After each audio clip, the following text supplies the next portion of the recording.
works because I got a new link to join as panelist. This is Barbara.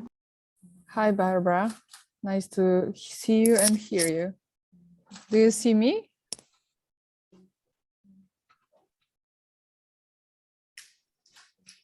I didn't hear you now. I did see you all the time. You see me, okay. Now I can speak and my video works because I got a new link. Thank you. I'm okay now. Yes. Okay, great.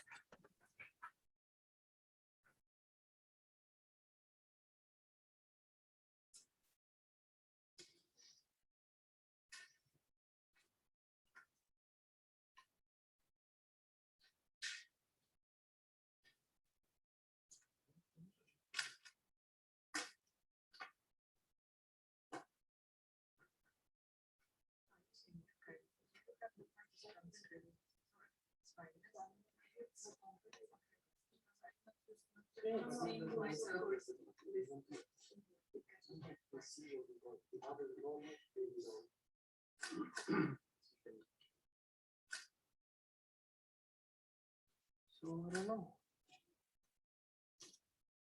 I see Otto, Aiglsperger, everybody. No, I just see it's like I just see Valeria and here it's just myself.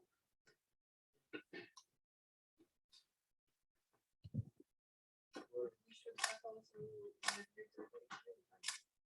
Otherwise, the center of the Otto speaking from the off.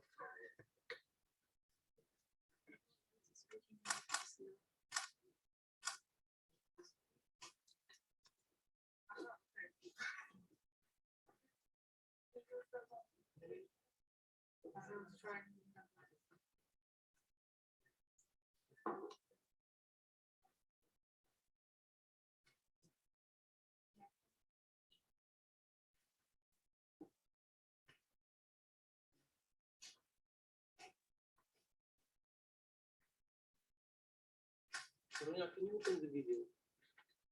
Yes, it's open. Yeah, keep it open. Shall we start? Shall we start? We are just still waiting that some speakers would receive the right link. Yeah, we can already start. Yeah, let's start. Yes. Go. Okay, so wait, just one. That would be the.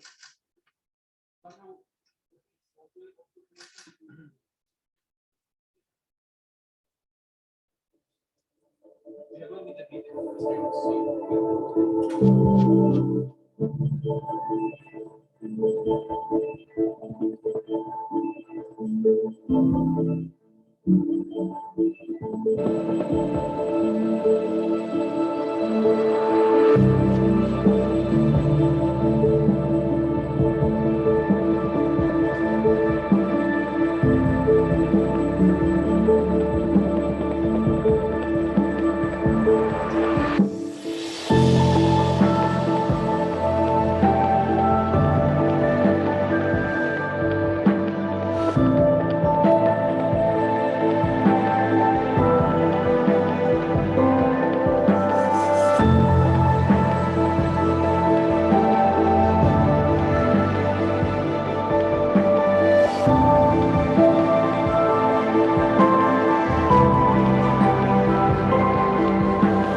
Good morning, ladies and gentlemen. Welcome to the conference towards a strong European public service agenda, how to rebuild a social Europe in a resilient way after COVID-19. But before I do my own introduction, I would like to give the floor to our host today, Klaus Heger, Secretary General at the European Confederation of Independent Trade Unions, CESI. Klaus, the floor is yours.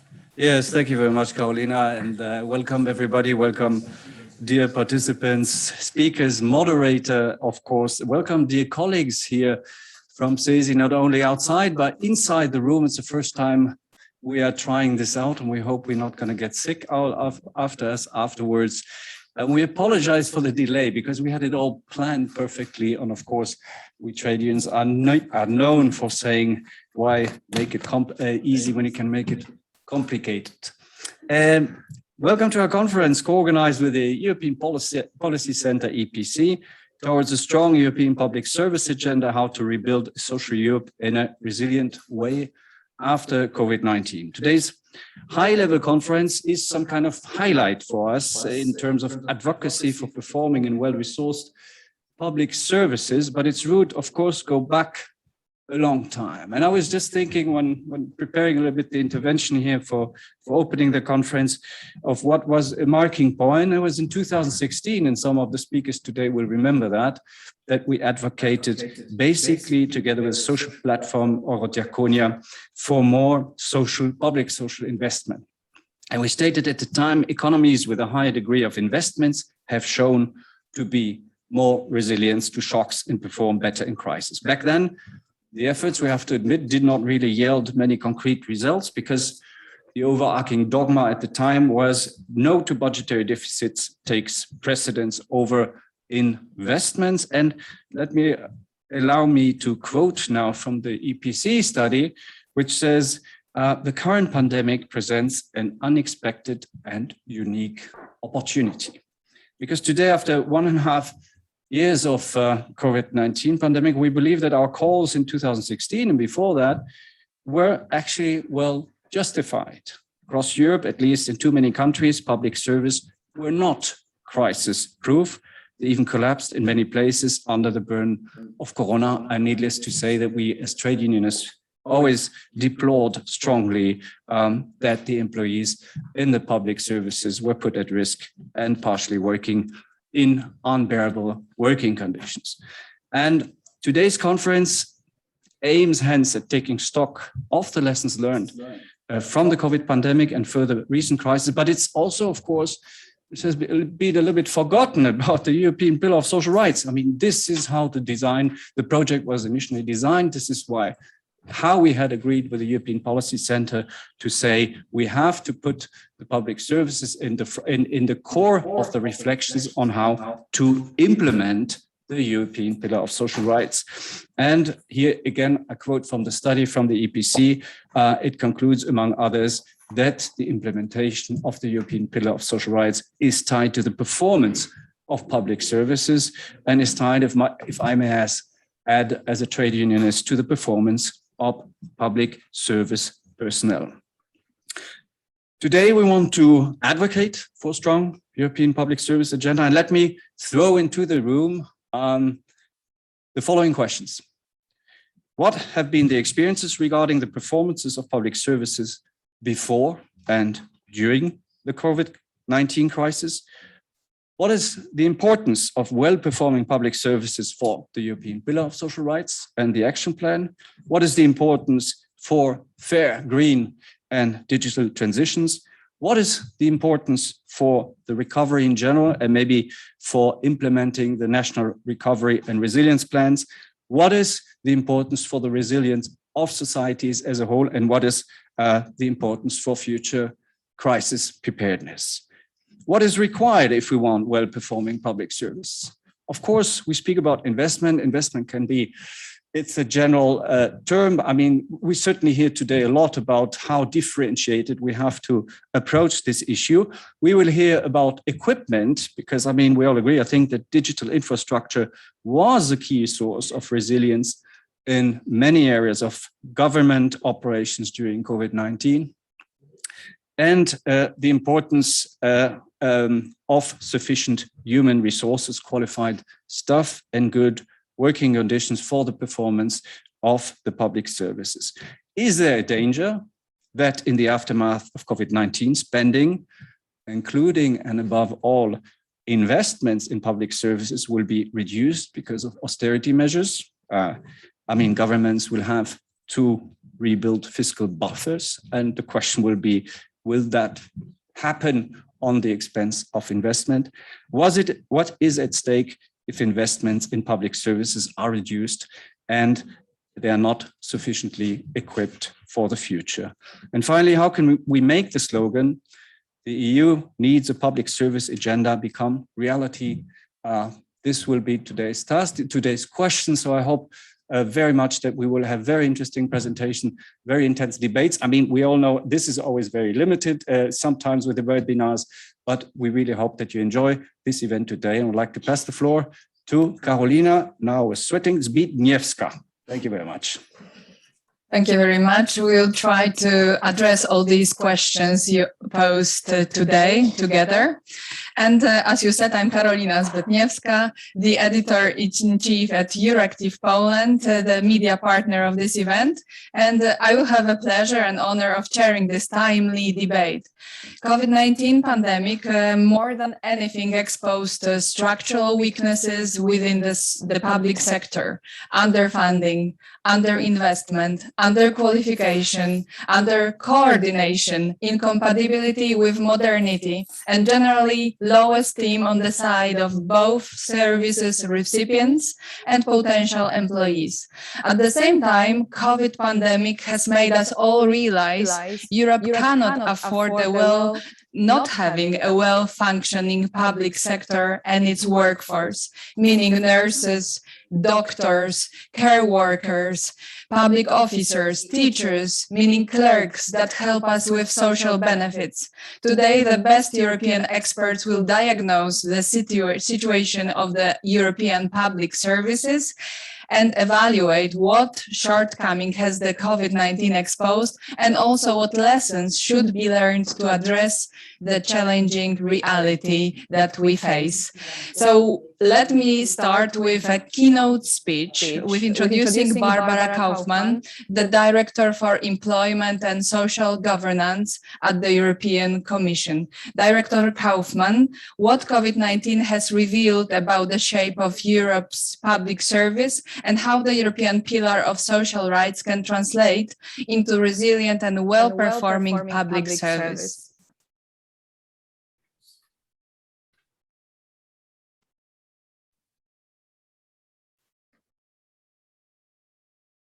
Good morning, everybody, and I would like to start by thanking CESI and EPC for inviting me to speak at this conference. I'm particularly pleased to do that, considering that the crisis has once again demonstrated how important public institutions and their staff are for ensuring social Europe, and the key role they have played throughout this period and still are playing. I think that in this context, public services, including notably care workers, people in essential services, staff in education, public administration, provided key services and goods that kept our economies afloat and our societies afloat. And all these achievements required substantial efforts and often could not be done without close contacts at a moment when the general rule was to try to avoid contact so as to avoid the spread of the virus. Now, I think that the crisis also has taught us important lessons in the way we have to think about the future, prepare for future crises better, strengthen the resilience of the European social model, that we need to think more about people and their needs, and that we also have seen how important on the one hand and on the other hand challenging it is to accelerate the digital and green transitions, keeping in mind that all these aspects are linked. In my intervention today, I will first talk about the recent socio-economic context, then look at the challenges for the future, and of course, especially with the eye to public services, and also then talk about some policy initiatives and funding at the EU level, including, of course, the pillar of social rights that was already mentioned. Now, talking about the recent context, besides the very important loss of human lives, more than 750,000 people in Europe, we've also seen a very sharp economic contraction of 6% last year, and in the second quarter it was even 11%. At the same time, looking at the effect of employment, we saw a 1.5% drop. And that, on the one hand, is a lot for those people who were affected. But on the other hand, it also has to be said that compared to the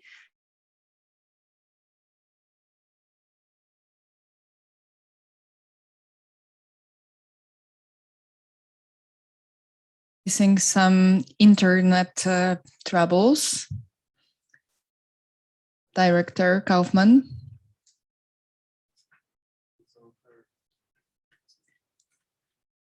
There is a problem with connection on the side of Director Barbara Kauffmann. Then I think we will move to the roundtable of the experts. And when only Barbara manages to come back to us, we'll give back the floor to her. So maybe let me welcome great experts who will now recount the experiences of public sector personnel during the pandemic. So let me welcome Tadas Leončikas, Senior Research Manager at the Social Policies Unit at Eurofound. Otto Aiglsperger, President of the CESI's Expert Commission Public Administrations, Valeria Ronzitti, Secretary General at SGI Europe, and Heather Roy, a board member at Social Services Europe. But let me start with Tadas Leončikas from Eurofound. So I would like to ask you, what are the personal social services and how have they been impacted by COVID-19? Thank you, and thanks to organizers for inviting us here. A very timely debate indeed.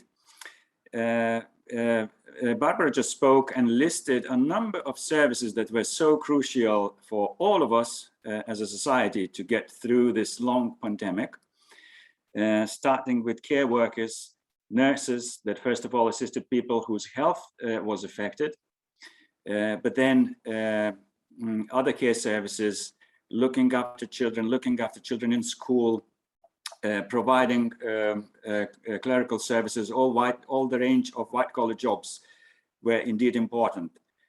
Utility companies also were remembered, and so on.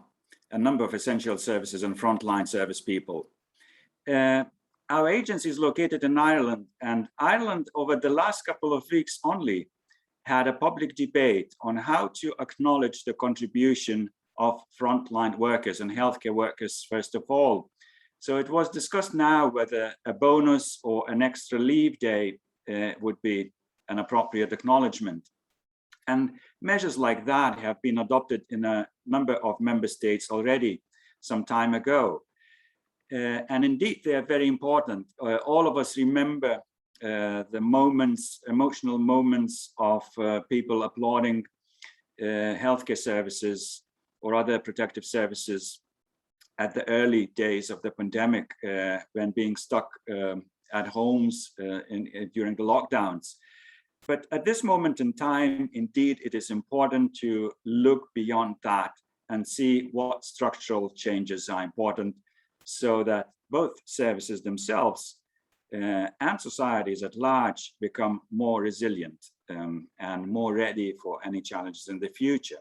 And to do that, it is important to understand how the services sit in the broader context of economy and compared to other areas of economic activity and what trends are there. So I would like to invite maybe to take a look of reflection just to remind ourselves how that shapes. I'll try to show a couple of graphs for that purpose, and let me know if they come up. I'm getting a message that I cannot start screen sharing while other participants are sharing. So I wonder if there's a solution or not. Anyhow, you have my slides, Karolina and the organizers. If you can try putting them up, would be great. I'll tell in the meanwhile what I wanted to share as a message. So what we know is that everybody had to comply with social distancing requirements. And social distancing, unfortunately called so because it's about physical distancing, first of all, had a different impact on people and their work, dependent on what type of work they did. So we have a couple of dimensions here to acknowledge. First, where the job is such that you are required to have an intensive close contact with other people, or not so much. In other words, is it teleworkable? Can the work be done remotely or not? And we find that indeed, most of the social services of general interest require close contact with other people. So that is in relation to risks of contagion, risk of infection, not being able to contribute to social distancing. In other words, high contact and low teleworkability is the characteristic of very large proportion of employment in EU as such. According to the Commission calculations, it goes almost to a half, 45%. And in that, services such as health, personal care, personal services, refuse collection, other essential services are a big part of that segment of employment. And in addition to that, a number of these occupations in this segment are rather in a low wage area. So workers there are in the low wage segment. And what that means is that whoever were on low wages, they were more vulnerable to loss of income or limitations to income during the pandemic. So this is important to acknowledge when we think how we want this sector to be resilient if any future challenges emerge. Then, another aspect. It wasn't only negative, it wasn't only lack of investment, the big concerns that you, the organizers, raised from the beginning, very legitimate concerns. The development of employment and jobs across Europe was not really even all the time. My colleagues at Eurofound, who carry out European Jobs Monitor, notice the following. So what they do, they group all main occupational groups into five grades, from the lowest paid to the best paid. And they monitor how the composition and the size of these groups change over time. So what we saw during the pandemic across these five grades, we saw that in the lowest paid and the middle paid jobs, there was a contraction. Barbara Kauffmann said that overall there was a contraction of economy different at times. Unemployment also decreased. But where it decreased most was in the low paid jobs. There was growth. There was slowdown in economy, but there was growth in certain jobs. Which jobs were growing in numbers? More people were employed in the top paid jobs. And public sector was not beyond this story. They were part of this story. Part of the job growth in well-paid segments was actually in the public sector. First of all, in public administration, followed by education. Many people had an expectation and were guessing that we should have seen increase of employment, more jobs appearing in healthcare services, because the pandemic primarily was the health crisis. And there was only modest growth in that sector. And we all know, and we should remember when we try to draw lessons for the future, that in the healthcare sector, many countries tried different measures, such as redeployment. They were calling for the retired doctors and nurses to come back. They were trying to mobilize volunteers. And we had to reflect how much impact that made and whether other measures were possible. Now, Karolina, in preparation, you asked also to draw attention to... Yes, I am sorry, because we're trying to manage with the presentation, but what you are saying is very illustrative. So I think we can continue while just listening to you. So I would like to ask you the second question. The EU's health and long-term care workforce will need to grow by 11 million workers by 2030 to meet the demands of an aging population, according to the report by JRC. Tell me, please, what are the challenges ahead of the long-term care workers, meaning of professions like nursing assistants, home health and home care aides, personal care workers, and personal care attendants? Thank you. Indeed, at Eurofound, we have quite a focus on care work. And in the area of long-term care, we have done last year a larger study on long-term care workforce, people in the occupations you just listed. And a lot of data there I used in the trend, in the longer term perspective, not entirely focused on pandemic. And it is especially important if we want to consider the future of, say, that sector of care, long-term care provision. Many challenges that happened to this sector during the pandemic will not go away after the pandemic recedes. Why? Because there are deep-seated problems, structural ones. So the sector itself is critical. It has been growing. We just spoke about employment growth. This sector grew a lot in the last decade. That means there is a demand.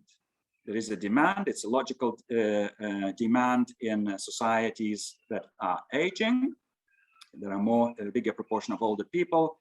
We try to improve their health, but unavoidably, some people will need support in aging society. And then there are people with disabilities and so on and so forth, why we need long-term care.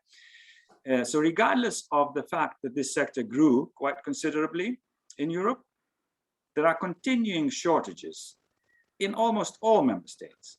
There's not enough people coming to do the jobs here. And you may ask why. And here are the questions, the challenges for public services. When we speak about public services, I want to add a quick note. We at Eurofound invite not to over-focus on public sector only, but to acknowledge that there are services for the public. We want our society to be served properly, and the arrangements can be different across member states. But that's just a side note. Long-term care, be it public or private sector, has a number of long-lasting challenges.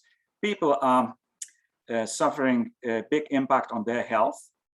And on one hand, they're dealing with weight, they're lifting people and have the physical challenges there, which are in particular difficult because most of long-term care providers are women and women in older age. But there is also a high level of adverse social behavior that impacts mental well-being, mental health challenges, which is a thing to accept in certain jobs, but it is much easier to deal when there is appropriate support, training provided, and it's not necessarily always in place. You may want to start, but I'll finish with saying the pay dimension.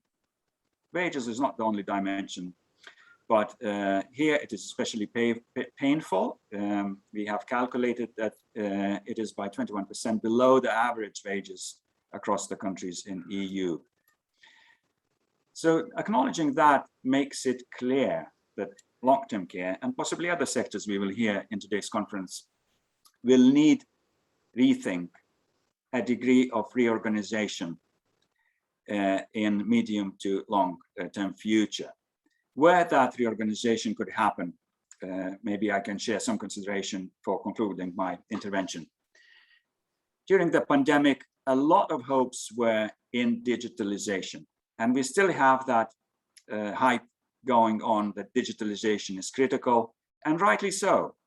But it has been in the social services of general interest, in long-term care, but also social work, youth work, where certain experiences emerged pointing to limitations of improving technical infrastructure only. Working with certain groups of young people who are digital nomads, we tend to think. Social workers noticed that there was a saturation where those people no longer wanted to be online and be reached and be in contact. And that wasn't good for any side. People with disabilities. In some cases, there were spectacular examples of digitally savvy people who were fully prepared to take on living and working, being employed in the remote work. However, infrastructure, social workers, employment services were not always apt to that and were behind. So I just wanted to highlight a couple of those examples that when thinking into the future, we need a lot of digitalization, but not only. We need a good degree of social innovation too. Thank you very much. Thank you very much. So social innovation, investment, infrastructure, digitization, and also the salaries concerned. Thank you very much. And I would like to return the voice to Barbara Kauffmann from the European Commission that was just starting to diagnose what COVID-19 has done to our economies and our workforce. Barbara, are you back with us? I still cannot hear you. I'm back Yes, with you. I do hear you now. Apologies for the bad connection and the interruption. And I was able to listen to Tadas, and I think he's made some very important points, including about how especially healthcare workers, public service workers were facing the contagion risks and how that affected them. So I will sort of say a brief word about still the past, and then go a little bit more into where we are today. So in terms of the past, what I wanted to still share with you is that our employment and social developments report that came out in July showed that actually, thanks to the various measures that were taken at the national and EU level, and that helped contain, let's say, the employment impact, we also believe that due to simulations that actually maybe inequality and poverty on average in the EU didn't even go up last year in response to the crisis. However, this may sound very good. We don't have yet the data that proves that for sure. We only have simulations and flash indicators from Eurostat. And B, obviously not all countries and all population groups were concerned the same way. So for some, there was an increase in poverty. Now, looking a little bit where we are today, we have to say that we see clearly some positive signs. Our economies are coming back also as a consequence to the at least, now 70% vaccination that of adults that has taken place. We see that actually the forecast of the Commission of summer shows that we are likely to have close to 5% growth this year and another 4.5% next year. We expect that 19 member states have regained their GDP by the end of this year. And also labor market conditions are improving so that the unemployment rate has come down to 6.8%.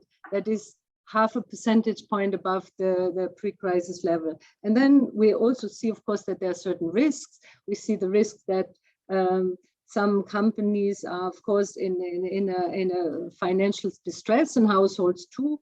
We see that there are scarring effects of the population, especially those groups including young people with migrant background that were most affected by the crisis. Also, women were mentioned just now. We also see a trend that we saw before and is coming back. There's labor shortages, because I think in the public sector, you also have a huge challenge that is re-emerging in terms of skills and labor shortages. And so we see on the one hand a slack in the labor market still, and on the other hand, we already see some shortages, which is also a reflection of the demographic change, of the digital and green transitions that are ahead, and will also, you know, require all our attention, and including the investment. And in this context, the pillar of social rights actually plays a very important role, because it provides us some clear indications where we have to go in terms of getting to a more socially resilient and climate neutral, digitized Europe, and especially social Europe, which is actually something that, according to recent Eurobarometer, 9 out of 10 people in Europe expect. We want a more social Europe.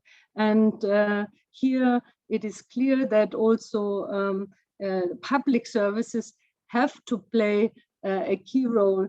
And in terms of some of the challenges that I just mentioned, of course, the demographic change, if I look at the public sector, is clear that we will see, on the one hand, an increased demand for services in the care sector, for instance. We see an increased demand for lifelong learning facilities, and we will also probably face higher costs.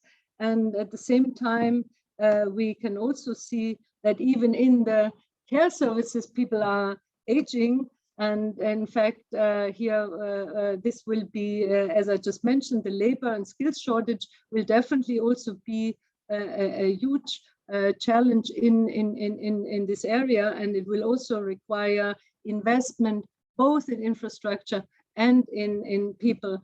We can then see actually that currently, if I understand correctly, the 54 people that are 54 or older already represent 1/4 of the care workers, and this is going to be increasing according to the EPC background study. Now, an additional issue will then be, of course, working conditions, especially in a context of shrinking labor force and labor shortages. And I think that is something that touches upon working hours, adequate wages, contractual security and training possibility, and is something that we really need to look very closely in the context of a quality working conditions in this sector. Now, of course, digitization was already mentioned as a key issue. I just faced the problems of digitization, and I think here we also know that on the one hand, digitization can bring wonderful efficiencies, such as, even I understand that if we would go to a more a digital tax declaration, we could have savings of 50 billion in the EU, and at the same time, it will also bring advantages to citizens. And we know very well that it will bring important challenges in terms of adequate investment in infrastructure and also training of people. So I will just mention one more area where it's clear that we will have challenges, and that's the public employment services. If we need to bring more people into the labor force, including those that are disadvantaged, we also have to invest in a more modern, effective, targeted public employment service, also in line with the EASE recommendation of the Commission that supports job-to-job transitions, including in the new green and digital sectors. And if you look at all these elements, it's clear that there are important investments needed. And that was already mentioned, that maybe in the past, let's say, there was not enough understanding for that. But I think here the crisis also provided some wake-up call, and the Recovery and Resilience Facility that provides 675 billion for Europe in the next years is a key step in the right direction to provide investment. Of course, other structural funds, ESF plus, Invest EU, and so on, are all additional instruments in this context. But just looking for a moment at these RRPs, we know that 37% are at least for green, 20% for digital purposes, and we are really happy to have identified in the NRPs that have already been presented some 30% of employment and social investments in these RRP plans that will have to be rolled out in the coming years. And here both support for reforms are key, and of course also resilient building. What we can see there is, for instance, active labor market policies and reform of public employment services are a key element, improving access to inclusive quality education and training, national health and social protection, expansion of access to services. These are all key elements that are now financed through the recovery and resilience plans. I have to say, member states were encouraged to involve social partners in preparing these plans. In a recent meeting that I had with social partners, I understood that the satisfaction is not 100%. In other words, there's some feeling that member states should have consulted social partners more. We will definitely call on them to improve their involvement when it comes to the future. And let me now just also conclude by mentioning a few policy initiatives, because it's not only about money, as you know, it's also what we do in rolling out the pillar. And here I would like to conclude, first of all, with the fact that we got a new boost through the action plan for the social pillar that the Commission submitted in March, and that was welcomed by EU leaders at the Porto summit. We got a new boost by having this agreement on 3 key headline targets in terms of employment, 78% by 2030. In terms of skills, 60% of adults should be in training by 2030. And in terms of poverty reduction, 15 million at least out of poverty and social exclusion by 2030. And I think all these elements are, of course, also key in how public services provide their training, skilling, and in terms of how they can contribute to these employment targets. Now, the Commission, in terms of actions that are in this action plan, is rolling further out the skills agenda, which I think is highly relevant for improving the skills gap. It is also working further on working conditions. Not only do we have on the table the proposal on minimum wages, but recently we adopted the new strategy on occupational health and safety, which is also key in a context where people may be facing health risks in the context of a pandemic. There's also the initiative that is coming forward on platform workers. And of course, you are very well aware of the child and youth guarantees that are also an important element to move towards social Europe. So I just stop with a few elements that our president recently announced. It announced, very importantly, a submission of a European care strategy for 2021. She announced the setup of HERA, the Health Emergency Preparedness and Response Authority. She announced also, or let's say that was already in the work program, a new initiative for social dialogue. You will also know that there is a report on access to essential services planned for next year and an initiative on minimum income. So we have a whole panoply of initiatives, And it is clear for us that the public services will play a key role in this context, and also social partners, of course, very much needed to help us roll out this strategy for a stronger social Europe. And I stop here. Thank you very much. And again, sorry for all the connection problems. Thank you, Barbara. Can I ask you one follow-up question? I would like just to ask you for just one sentence answer, because we are out of time. So I would like to ask you actually one question that Klaus Heger asked in his introduction. Is there a possibility that after the EU recovers from COVID-19, spending, including investment in public services, will be reduced because of austerity measures? I would say that for now, first of all, we know, of course, that the RRP is a spending plan for many years. And at least for this period, I think it is clear that we are fully on an investment course. Otherwise, what I would say is that reflections are still going on with member states, how to foresee public spending in the future, and the president announced in her speech revision of the governance, or a review of the governance, and we will have to see in this context what this means for how investment will be evaluated. Thank you. Thank you. Thank you very much.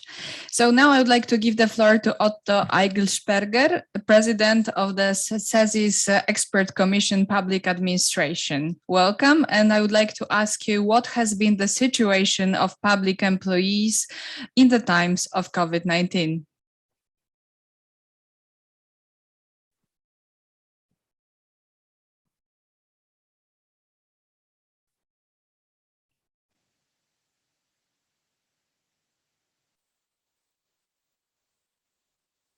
Don't hear you.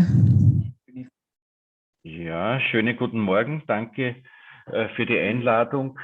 Und Karolina hat sich gezeigt, dass sie eine gute und strenge Moderatorin ist. Sie hat mich versucht, mich kurz zu fassen, und ich habe vor, mich daran zu halten. Ja, also ich hätte nicht im Traum daran gedacht, dass dieses singuläre Ereignis unsere Gesellschaft und unser gesamtes Leben innerhalb kürzester Zeit auf den Kopf stellen wird. Und natürlich sind auch die Organisationen des öffentlichen Dienstes umfassend beeinflusst. Ich selbst komme aus dem Finanzministerium, und die Erfahrungen, über die ich berichten kann, sind von nationalen und internationalen Kolleginnen und Kollegen. Und zu Beginn der Pandemie sind die Gesundheitsdienste und die Sicherheitsorgane ganz stark im Fokus der Öffentlichkeit gestanden. Und mit Fortdauer der Pandemie hat sich gezeigt, dass alle Bereiche des öffentlichen Dienstes gefordert sind. Also beispielsweise das Schulwesen ist heute schon gesagt worden, die Steuereinhebung, das Gerichtswesen, die gesamte Daseinsvorsorge, aber auch die Administration der Gesetzgebung. Es sind ja in sehr rascher Aufeinanderfolge viele Gesetze beschlossen worden auf nationaler und internationaler Ebene. Das muss auch alles administriert werden, die Gesetze selbst, und diese Gesetze müssen dann auch vollzogen werden. Und das sind auch Bedienstete im öffentlichen Dienst. In manchen Bereichen war Homeoffice eine sehr gute Möglichkeit, die Arbeit zu erledigen. Das ist in den klassischen Bürojobs möglich. In vielen Bereichen ist es aber nicht möglich. Also beispielsweise Polizei, Ärzte, Krankenschwestern, Militär haben einige wesentliche zu nennen. Die müssen ihren Beruf vor Ort ausüben. Dort wurde durch Einteilung in Teams das Infektionsrisiko verringert und das Contact Tracing verbessert. Allerdings durch Quarantäne bei Infektionen wurden dann alle anderen Teams zusätzlich gefordert. Ein konkretes Beispiel aus meiner Familie dazu: Der Mann meiner Schwester ist Polizist. Er muss diese Woche von Montag bis Sonntag 3-mal 24 Stunden Dienst machen. Das Familienleben in diesen Berufen ist aus diesem Grund auch für sehr viele nicht mehr planbar. Wenn Demonstrationen am Wochenende stattfinden, kommt es auch immer wieder vor, dass der Dienst verlängert wird. Also man kann auch nach 24-Stunden-Diensten nicht immer nach Hause gehen, sondern man muss dann mitunter noch 3, 4, 6 Stunden im Dienst bleiben und für Demonstrationen, bei Demonstrationen für Sicherheit sorgen. Das gemeinsame Abendessen oder ein Theaterabend findet dann einfach nicht statt. Durch den Impffortschritt, muss man auch sagen, werden diese Extremfälle zwar weniger, aber sie sind nach wie vor vorhanden. Ein weiteres Beispiel in den Gefängnissen. In den Gefängnissen ist es von der Struktur her schon sehr angespannt und sensibel. In Zeiten der Pandemie war es monatelang nicht möglich, dass Insassen Besuche empfangen. Man hat dann zwar versucht, das durch Online-Kontakte, Videokonferenzen, wie wir es heute auch machen, die Situation zu verbessern, aber das hat zu wahnsinnigen Spannungen geführt. Ja, was denke ich, was wird bleiben von dieser Pandemie im Berufsleben? Homeoffice wird bleiben und auch Videokonferenzen werden die Zukunft sein, wenngleich diese sicherlich nicht immer Präsenzveranstaltungen oder Besprechungen ersetzen werden können. Und hier kommen wir auch zum Aufbau und Resilienzplan. Ich denke, dass beides zur Erreichung der Klimaziele als auch den Ausbau der Digitalisierung beitragen werden. Fahrten zwischen Wohnung und Arbeitsstätte werden sich verringern, ebenso wie die Anreise zu Tagungen und Konferenzen national und international, und zusätzlich werden ländliche Regionen gestärkt. Worauf wir als Interessensvertretung achten müssen: es braucht klare Arbeitnehmerrechte, diese dürfen nicht zu kurz kommen, klare Regelungen sind notwendig. Ja, was bedeutet das? Und jetzt komme ich auch schon zum Ende. Insgesamt, der öffentliche Dienst muss ausreichend mit Personal ausgestattet werden. Wir benötigen klare, vorausschauende Personalpläne und keine Sparpakete im öffentlichen Dienst. Der Wissenstransfer von den Alten zu den Jungen muss gewährleistet werden. Und unsere öffentlich Bediensteten müssen entsprechend gut ausgebildet und bezahlt werden.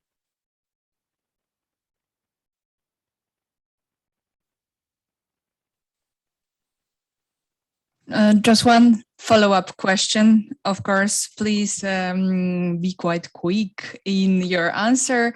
So I would like to ask you, whom are you addressing your recommendation at? Mostly at Brussels, at European Commission, or maybe at the member states?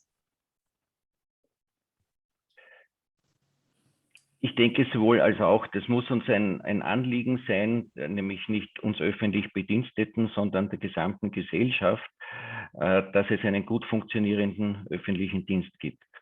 Das sind die nationalen Stellen, die internationalen. Ohne funktionierenden öffentlichen Dienst gibt es keine Sicherheit, es funktioniert die Wirtschaft nicht, das gesamte soziale Gefüge kann durcheinander geraten. Also das ist wirklich ein Appell an alle politisch Verantwortlichen, dass man für einen sicheren und guten, starken öffentlichen Dienst sorgt. Thanks a lot, Otto. Now I would like to give the floor to Valeria Ronzitti. I would like to ask you what have been the experiences and challenges regarding the performance of public services before and during the COVID-19 pandemic? Thank you very much, and thank you to CESI for the invitation. Before starting, I think it's important to clarify what we mean for public services in SGI Europe. I will take inspiration from Tadas, from what Tadas said. There are services who are there to serve the citizens, the people, but also companies and private business, because they are the fabric for EU prosperity. And I wanted to make this kind of precise in the framework, because I saw in the various interventions a mixing between the wording public sector, public services, public social services. And for us, it's very important that there is clarity, because this confusion in the wording was often a pretext for EU and national institutions not to do the right thing. And so for us, it's clear public services, or even more service of general interest, meaning services that are there to serve the citizens independently on whether they are public or privately owned, but that they serve a public and a general interest mission. They need all the attention of EU and national policy makers, and that's why we want to defend their voice in SGI Europe. The situation is can be resumed, summed up in one word, to be very frank, which is underinvestment. So what we faced during the crisis as providers and employers of services of general interest was the struggle to increase the provision of services for which there's been a high level of underinvestment since the 2008 crisis. In his introduction, Klaus said that CESI has been calling for more investment, public investment in public services since 2016. We have been calling for that as employers and providers since 2008, because it's since then that member states are making the mistake of underinvesting in those services. We have been trying to demonstrate over decades that this was a mistake, because it would have impacted the ability of Europe and its member state to react to shock and crisis. And so indeed, COVID-19 crisis is just the demonstration of this problem. So unfortunately, there was no surprise, and I would say that we must be even proud of our members that despite difficulties have been able to keep providing services 24/7 to the citizens, the territories they serve. Many examples have been made before my intervention. Healthcare, of course, is in the mind of everybody, everyone, as the sector that was put under strain in the first place. But it's not only about healthcare, it's not only about education and social services, also about the core utilities, what we call physical infrastructure, being the provision of energy, water, and the big effort that public transport, also in the midst of the pandemic, made to reorganize in order to be able to, allow those workers that could not work remotely to still commute and go to their jobs.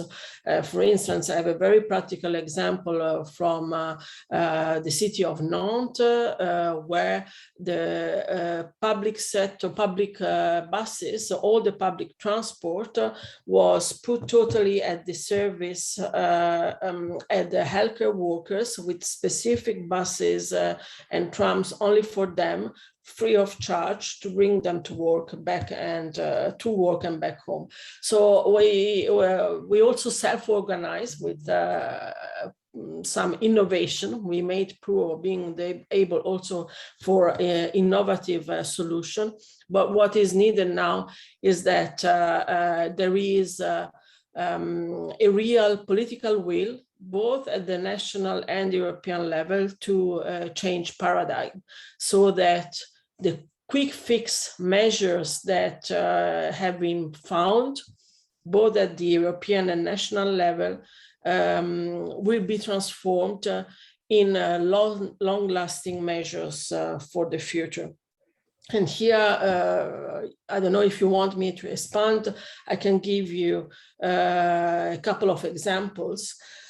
Many of my colleagues in the private sector had to make heavy use of the temporary state aid framework of SURE, for instance. Our members were not in this high demand. The main aim of our members was to make sure that both the Next Generation EU, the national recovery plans, will be used for this new paradigm that can only happen if we go for substantial reforms. And the main reform for us is something that has been mentioned already, is the economic governance reform. So in our view, Europe is really at the turning point. We know that the general escape clause of the stability and growth pact will have to be abandoned at a certain moment. And what we will struggle with, together with our members, is to make sure that the upcoming consultation, public consultation on the review and the stability and growth pact is the occasion to use to give the message that it would be a big mistake to lift the general escape clause before there is a clear view of what we want next in terms of economic governance. So to sum up the intervention, the situation was that we had to deal with underinvestment. Now is the time. We have the proof, and a debate as the one of today is reinforcing this proof, because there is the EPC study to back it. We have the proof that the time has come to go for a new paradigm with substantial investment in physical and social infrastructure. And here, maybe our position is a bit different than the one of CESI, because for us, it can be a mix of public and private investment, but investment must be there. Thank you very much. You've already answered my second question on the recommendations. So thank you for intervention. It was it was Valeria Ronzitti, Secretary General at SGI Europe. Thank you. So now I would like to give the floor to Heather Roy, Board Member at Social Services Europe. And I would like to ask you a similar question. What have been the experiences and challenges regarding the performance of public services during the COVID pandemic? Thank you very much, and thank you for the invitation to speak today. Like Valeria just said, using the right language, the right names are important. And whereas obviously this discussion has been built on public services, coming from Social Services Europe, I will only speak about social services because that is what we are focusing on, but absolutely not to negate the overall role of public and essential services have in our society. Social Services Europe brings together not-for-profit providers of social and healthcare services around Europe. And I think that we saw a number of issues coming out of the COVID-19 situation. And the first is what's already been mentioned, which was underinvestment. I mean, it was quite clear that we couldn't replace staff who had to go into quarantine at the beginning because there wasn't the funds to do that. There is no spare money in the provision of social services by the majority of providers. There's no secret money tree that we can take money from when we have crisis. And that is really why another area that we will have to start looking at is how public procurement and state aid rules allow social service providers to build up resilience and build up what is needed for times of crisis. But I think we'll come back to solutions. What we also saw was an underpreparedness at local government, at regional government, at national government level. There was no real preparedness as to how to deal with this crisis. And so many of our members of providers of social services were getting competing instructions as to what to do. And that led to huge confusion. It led to staff being completely confused and upset and unsure if they were doing the right things. It led to families asking, why are you not doing this? Because this has been said there. And it led also to a problem that because local and regional authorities and national governments were trying to come up with solutions in real time, often families knew what was the new way forward before staff did in social service providers. So there was a lot of confusion and a lot of inability to have the right communications when, and that was because of underpreparedness.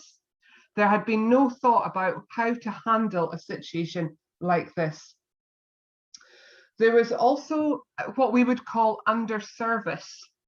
And what do I mean by that? Now, when social services have been mentioned today, the focus has been around long-term care services, but they're not the only social services that we have. We have services that support people with mental health challenges.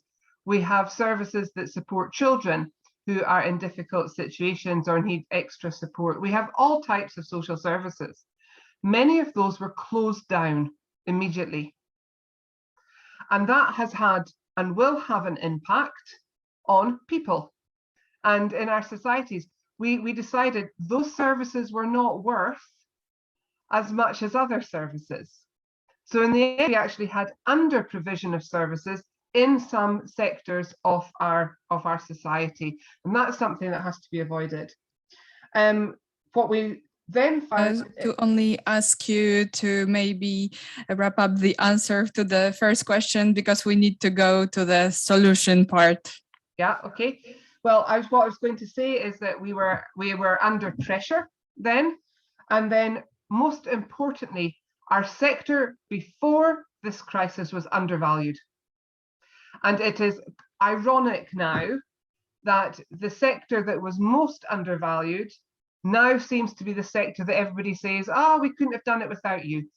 But if I come to solutions, so far there has been no serious proposal for reforming of the financing of social and healthcare services in anywhere really across Europe. Yes, we need to look at economic governance, and my background organisation, EURACTIV, has been very happy to work with CESI at looking at increased social investment. But there has been no change yet. And I think the question that was put by Klaus Heger at the very beginning about, are we going to see more fiscal consolidation when it comes to recovery from the crisis, which that will actually reduce investment in social and indeed in public services? I think that is a real worry for us. We have not yet seen anything that shows us that valuing of the sector is more than nice words. And if we really want the European Pillar of Social Rights to do what it should do, it must be accompanied by fiscal policies, investment policies, and economic governance that allow for ambitious, sustainable investment. Thank you very much.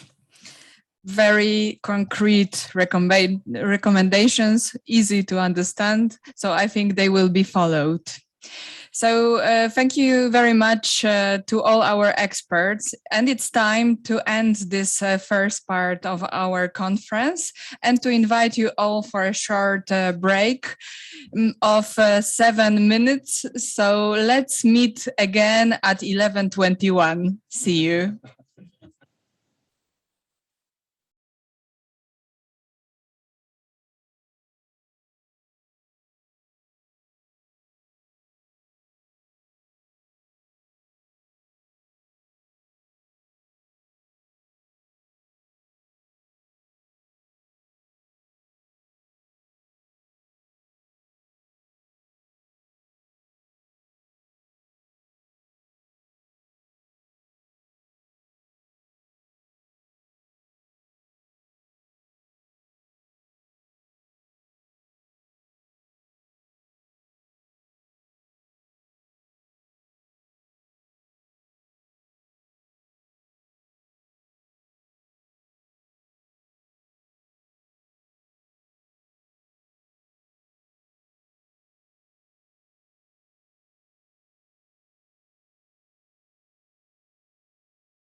start the second round of policy experts with Mihai Palimariciuc, policy analyst at European Policy Center and the co-author of the great report that have been the main hero of our today's discussions, well-performing public services for a fair and resilient European society.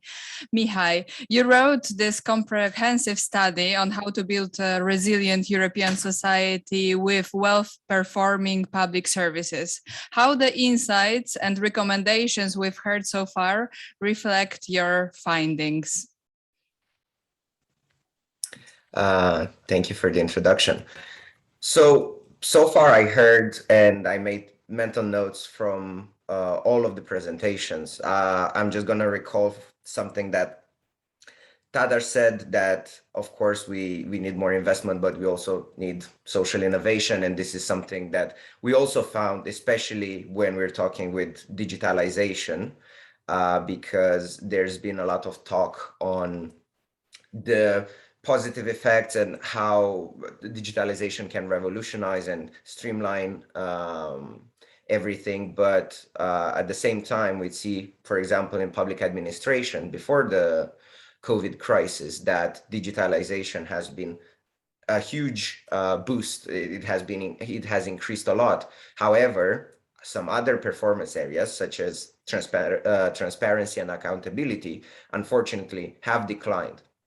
So totally agree with what he said. But of course, what all the other speakers said about investment, this has been one of the big highlights of the report, because even in the services where we saw an increase in expenditures, such as healthcare, we did at the same time see a decrease in investment. And I mean, just to clarify that these are a bit different. Investment, it's acquisition of equipment, of land, of buildings. It's fixed assets which are acquired to improve the performance and to modernize. So this is actually a key indicator, separate from general expenditure, that is much needed in public services. And well, just let's take it how it's tied to the performance. So in healthcare, we can see that, of course, even before the crisis, but the Eurofound research also shows that during the crisis, there's a lot of satisfaction, but there is a lot of unmet medical needs, especially in Southern and Eastern Europe, mostly Eastern Europe, unfortunately, where we have people such as in Bulgaria or Cyprus that are spending almost half of all costs they are spending out of money. And this is because healthcare systems are under stress. There's a lot of healthcare that is happening at the hospital because there is no infrastructure for preventive care. So this is what Tadas highlighted. We need, of course, investment, but we also need to smartly direct investment. And in the case of healthcare, of course, we need to equip the hospitals that are under immense stress. And well, unfortunately, in some of Eastern European countries, the COVID pandemic showed how unprepared hospitals are. And in my home country, in Romania, it has led to tragedies. But at the same time, investment for the future needs to be smartly directed in order to relieve the pressure from the hospitals. So in order to invest in clinics for screening, family doctors clinics, the investment needs to go there so that people go to the hospital less, because we can detect problems earlier, so that the hospital can focus on only the cases which are the hardest to solve, and then they have the adequate resources. But to do all of this, of course, there needs to be more governmental support. And to do that, I think we need more EU support. Okay, according to the EPC and CESI survey, most public service trade unions, 71% of them think that public service providers are not adequately funded to perform their mission. So where this adequate and, as you are saying, smart funding should be coming from? Yeah, perfect. Thank you.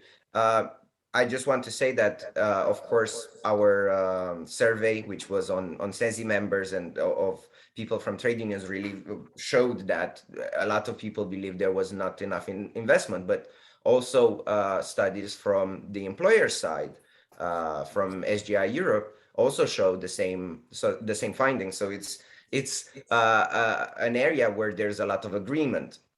And what we see is that in a period of budget consolidations, it is hard to ask for governments. It is easy to understand why governments just don't invest, is because they are prioritizing current spending on salaries, and they just pass the problem later on.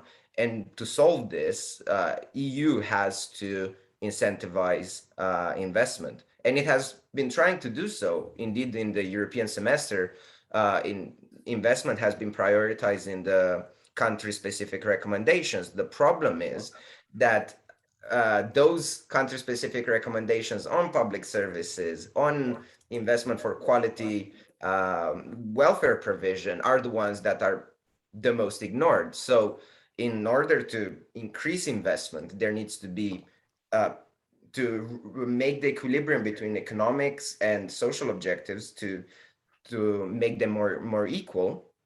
And at the same time, we need also just more targeted investment, how it's done at the current cycle with the recovery and resilience plans, where money are tied to reforms, and it's very specifically targeted towards, okay, you need to apply these country recommendations, very tailored. This is a very good step forward, and why not in the future we should take into consideration that countries that are highly indebted need to invest the most, and because of that, to not affect their bottom line and budget, we need to perhaps exclude public investment in specific areas from debt calculations at the EU level, so that they can have the capacity to enact on those reforms. Okay, so finally, EU needs to incentivize investment, as you said, but now, as your report shows, there are country-wise different approaches to public employment, public funding. How to facilitate a united European approach to increasing funding throughout 27 different member states? Thank you. Indeed, there are different funding approaches to public services, and just because of that, I don't necessarily believe there needs to be a unified golden rule where we have, okay, everybody does this and it will be solved. I think the approach that we currently have of looking at country monitoring their situation and looking on the areas where they need more investment to issue tailored recommendations, it's a good one. And I think this should go perhaps even further. We have, one of the recommendations would be that there is actually a specific report that would be created at the European level, where this performance and where the critical structural issues are monitored, and then they issue recommendations specific to public services. And then it would be able to each country to have its own specific recommendations and to see where they should invest.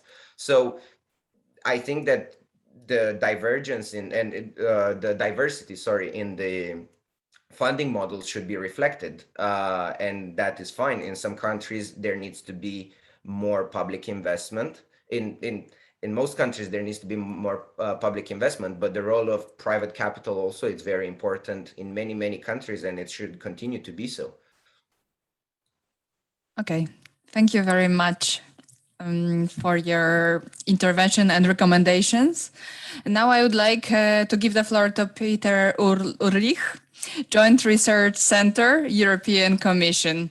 So, Peter, you represent the Joint Research Center, scientific arm of the European Commission supporting EU institutions with research. What are the JRC's main recommendations concerning the public sector within the EU's recovery and resilience strategy? Thank you, Karolina. Thank you very much. There's a lot to unpack, right? I mean, this is a very complex topic that has many different aspects and facets, and I think this conference has been a wonderful opportunity to understand some of these elements. From our point of view at the Joint Research Center, last year during the pandemic, we did an exercise where we tried to compile all the ongoing research that we had on the digital transformation of the public sector and of public services, and try to put them into recommendations for policymakers. And we've put that into a very concise policy brief of about 4 pages, which is available online, and maybe the organizers can share the link to that. Maybe just because those, even at the very, very highest level, you know, there's still probably too many recommendations to just sum it up here. But maybe just to cherry pick a few of them that I find very relevant. First of all, I think in all these efforts to recover from the crisis and to build resilience, it's very important to not forget why we're doing that, right? I mean, in the public sector, our main goal should be the creation of public value for citizens, right? And this is something that I think we need to remind ourselves of while we're doing that, that there is an underlying aim and mission of the public sector. Secondly, I would say that when it comes to the digital transformation of the public sector, we need to strive to make this effort transformative. We cannot be satisfied with simply putting the bureaucracy online. We need to see that as an opportunity to rethink processes, to rethink services, and to actually come out with something new that might be more efficient, more effective, creates better public services for citizens or for businesses. And related to this digital transformation of the public sector, one of the main challenges that we've come across when talking to staff, to administrators, to mid-level managers is that a lack of political support or support from the hierarchy. I think you cannot undertake this massive transformation that we're looking at of many different organizations in many different contexts if you don't have the backing from the top. And that means for elected officials that they might not always understand what's going on, right? They might not always have the detailed knowledge of what needs to be done, but in order to make this successful, we recommend that they do get involved and they do stick their neck out and they do back up the efforts of their staff in their respective organizations. Another one is, and I think this has come out in this conference over and over again, is that we need to invest in people, right? We cannot digitally transform the public sector without the right skills, and that means looking at our hiring policies and making sure that we can get the right talent into the public sector that can help us with that, but also a lot has to do with training the workforce that we have in the public sector to make sure that they are actually ready. Next to the political support, this is one of the major challenges that we keep encountering over and over again. And it's not an easy task, but it's absolutely essential. And maybe the last one, talking from a European perspective, is don't always try and reinvent the wheel. There are many experiences out there across Europe There's many technical solutions that are out there and that are already ready. So we really want to encourage public sector organizations and public service providers to interact across borders or at national level, to share knowledge and to share those experiences. And I think this this conference is a wonderful opportunity to do so. Thank you. What might happen in a hypothetical crisis situation if no more investment in the public sector takes place?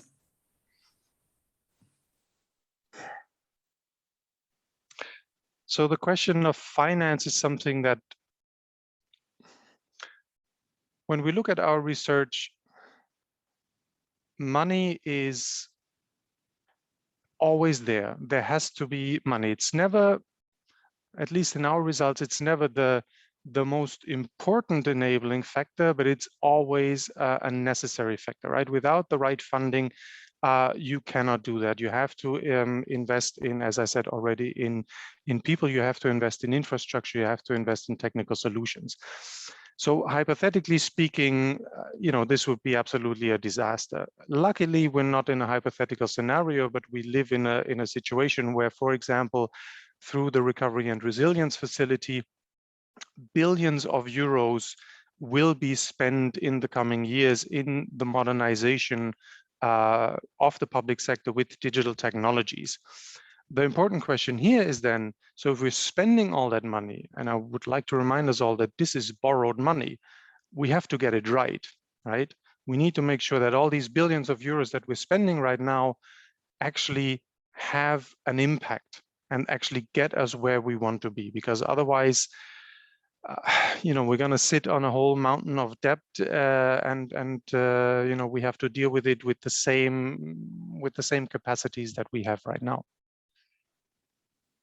And the last question, we need a common plan for a digital Europe, which clearly defined goals for 2030, such as for connectivity, skills, and digital public services. How to bridge the gaps between the countries with various digital infrastructures or competences or approach to public spending? And just a short, concise answer, please. That's a very complex question. So I don't think I'm in a position to answer that comprehensively, but I would like to maybe point to two elements. First is the potential of emerging technologies such as artificial intelligence that I think can, for those that know how to use them and have the courage to use them and using them in the right way, I think this can be really a leapfrogging element that can maybe really contribute with a very big step to improving a situation. And the second is that when you look at the digital transformation of the public sector, it's not always and fully linked to, let's say, other development levels of a country, right? If you look at the different indicator sets that are out there, the e-government benchmark or the DESI index of the Commission, you have countries that are economically very strong, but that are lagging behind in the digital transformation of the public sector. Whereas on the other hand, you have countries that have maybe in other sectors are not that strong and advanced, but are performing relatively well here. But the bottom line, I think, is that in the long run, having a well-run, efficient, and effective public sector that uses digital technologies in the right way will also be a great contribution to boosting economic development and contributing to the overall development of a country. Thank you very much. Okay, so it's time to start our Q&A session. And I would like to start with a question for Tadas. According to the Eurofound survey, living, working, and COVID-19, access to healthcare is a challenge for many Europeans. Over 20% of respondents were unable to access a medical examination or treatment during the pandemic. What are your recommendations to address this challenge? And please, could you all provide your answers in around 1 minute? Okay, maybe a couple of quick observations rather than a very straight answer. We need to wait until we get reliable statistical data from all member states that come from sources measuring unmet healthcare need. From official statistics to be certain about trends. We know there was a challenge during the pandemic. What we want to prevent is long-term effects. We want to see that public services function as we want them after crisis is over. We know, I'm not pessimistic about unmet healthcare need. We know about big advances in telemedicine, and they largely have been positive. So I think it will reduce some areas where we can see delayed effects are related to serious diseases. Lack of testing may have had effects on cancer, other diseases that needed immediate treatment. So this is where there are risks that we need to continue monitoring. I don't have a straight answer for you what effects we may have right now. But in doing this survey, we learned important lessons we can share later, not necessarily now, on how to ask and how to measure unmet medical need in a slightly better designed way than in the instrument we all rely in the EU Silk. So maybe I'll stop here. But at Eurofound, we continue monitoring now, we continue focusing on a few service areas. And I want to use an opportunity and invite people who work in those areas to be in touch with us and share their experiences. So we will be producing a report that writes about mental health support services, social work, and particularly work with youth, and supported employment. So if anyone in this audience are working in those areas, I invite to be in touch. That would be the added value of this conference, that we not only speak right now, but also maintain contact afterwards. Thank you. Thank you very much. And yes, indeed. So I have a question from the Q&A to Heather Roy. Could partial privatization of public services be a solution to some of the challenges they face, such as underinvestment and the lack of preparedness? Thank you. Well, let's be clear, many social services are already provided on a private basis. The question is, are they provided on a private not-for-profit basis or a private profit-making basis? And what happens in most cases is that organizations like ours in Social Services Europe bid to provide services through either public procurement or through some form of state aid, but usually through public procurement or some other form of commissioning system. So it's not a question about whether or not privatization would make a difference. It's already there. The question is, how much money are we prepared to pay for our social services, and where does that money come from? And currently, we have found that the amount of money that is available to pay for social services, coming usually from the local government, from commissioning authorities, is not enough to perhaps invest in the service. It's enough to keep the service running, but not necessarily to invest in the resilience or the digitalization or the other things that we've talked about today. So it's not a question of we need more money, it's a question of if we want these services to be what we need them to be going forward, then we need to make sure that they are funded and invested in order to do that, whether it be by the private or the public sector. Thank you very much. Now I would like to ask a question to Mihai, maybe. How can we raise awareness among the Europeans on the importance of public services? How can we reach the society with the message? Because one of your diagnoses in your study was that indeed public service people are not respected, maybe these are not the kinds of employments that people are dreaming of. How to change that? Yes, thank you for the question. Well, I think there are multiple. So there is, on one side, there's a branding problem, but on the other side, there is a funding problem and working condition problem, where in many countries, for example, again in Eastern Europe and Southern Europe, people are not going into public services because they are not necessarily the best paid, and so then they decide to go into other sectors, which then contributes to the aging workforce, and it fuels other problems as well. To fix the public brand, I think that this is something that social partners have been working a lot on, and I've heard for the past few months on many experiences where they used this pandemic to push and to the visibility of their services.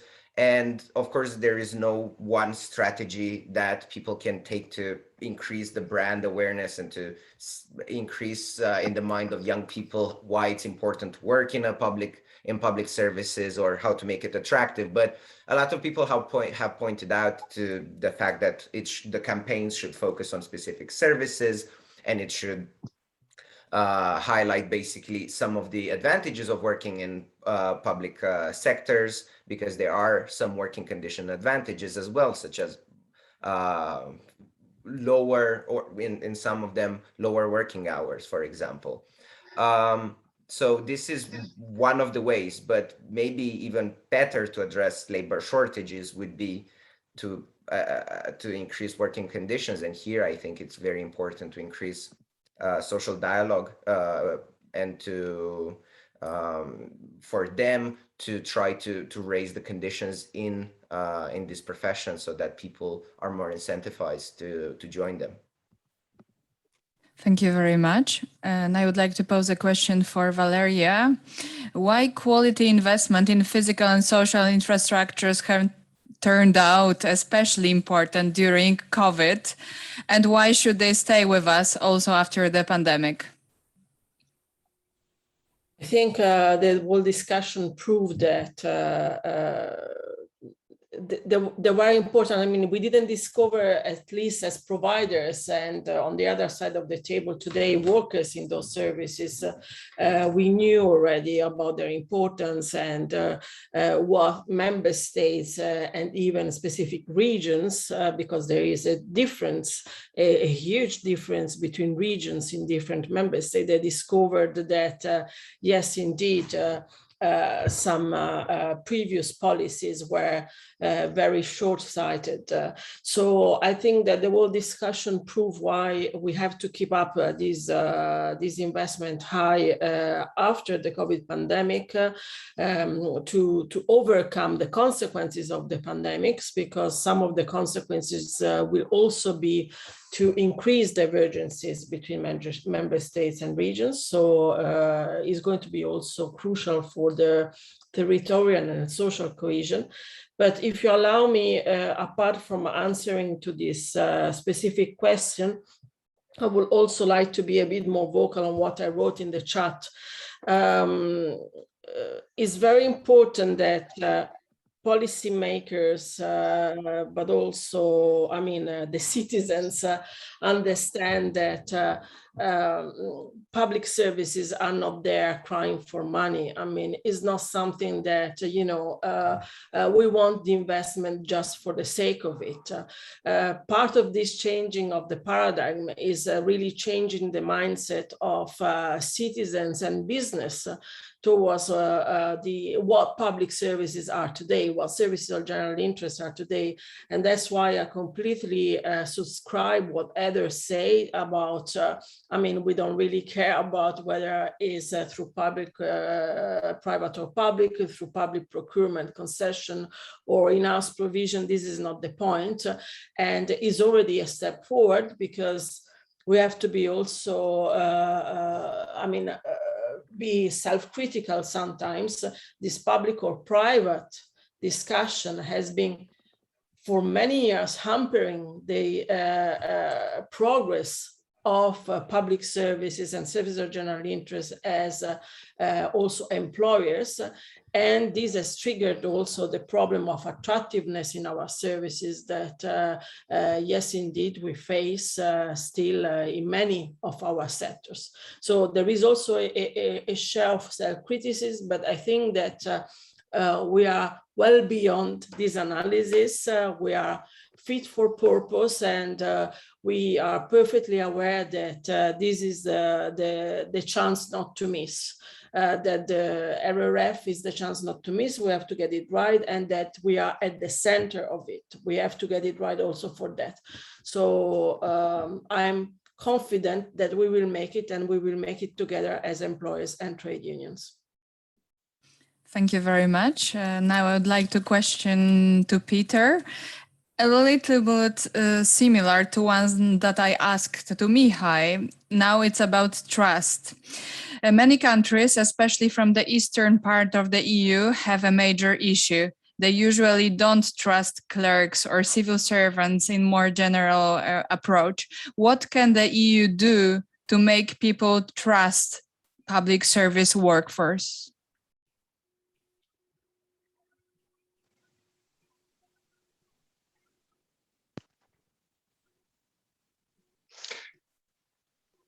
I think, I mean, trust in government, trust in public sector employees. I think this is one of the crucial topics of our time, right? We see, I mean, and there's so many elements that that fly into that. There's maybe you know, historical dependencies of you know, people having lived in maybe in systems where they didn't, you know, in non-democratic systems before, and there's maybe general perceptions of that.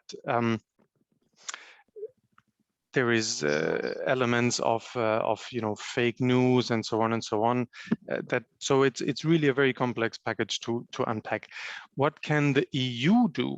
The European Union. Now I have to put a disclaimer. This is my personal opinion. This we have not researched that, and it would be an interesting one to do.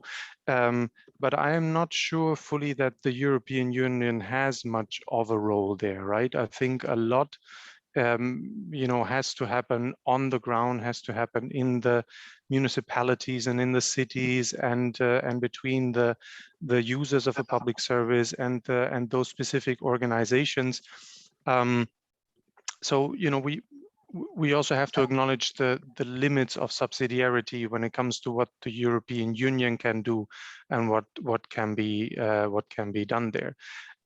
There might be different opinions by others in the room, but for me, this is maybe something that has to be addressed in the specific context where there might be a lack of trust.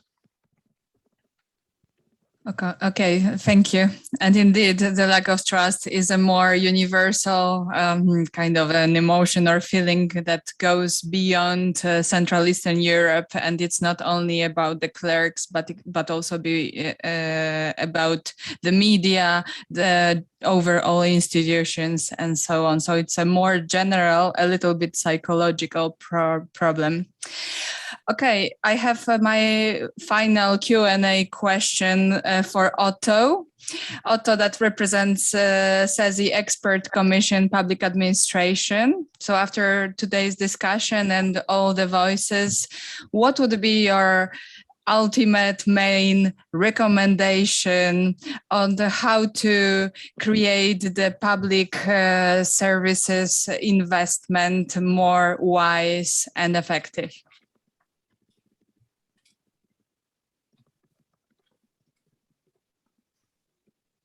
Ich denke, in erster Linie ist es die Schärfung des Bewusstseins in der Öffentlichkeit, dass man die Leistungen des öffentlichen Dienstes auch anerkennt. Dann wäre schon sehr, sehr viel geleistet. In der Verwaltung gibt es heute wenig Papier. Die öffentlich Bediensteten arbeiten mit Notebooks, mit modernen Kommunikationsinstrumenten. Es gibt diese Ärmelschoner, wie man bei uns gesagt hat, die es vor 100 Jahren gegeben hat, die gibt es nicht mehr. Und so wie wir hier in dieser Runde heute sitzen, wo wir ein einigermaßen harmonisches Bild und eine Sicht auf den öffentlichen Dienst haben, ich denke, das gehört verstärkt kommuniziert. Nicht nur bei uns, sondern jeder von uns ist aufgerufen, im Freundeskreis, im Familienkreis, das Bild der öffentlich Bediensteten richtig zu stellen. Und dann wäre uns schon sehr, sehr geholfen. Und dann hätten wir auch die Unterstützung der Gesellschaft und der Politik bei unseren Anliegen.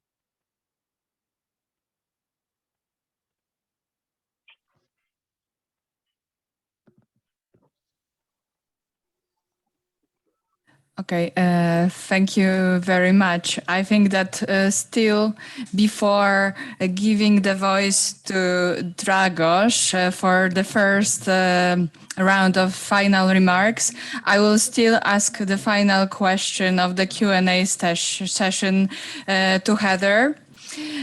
Sorry for having one more than the others. So why more investment in social and healthcare services is important, and why should they stay with us after COVID? Well, I think it's because we've seen how essential they are. And also, we always have this thing that social services are needed by other people, but every one of us will need social services at some point during our lives, maybe more than once. So if we want to talk about having an economy of well-being, if we want to talk about having better distribution of our shared wealth in our society, all the things that we've heard today, social services are part of that.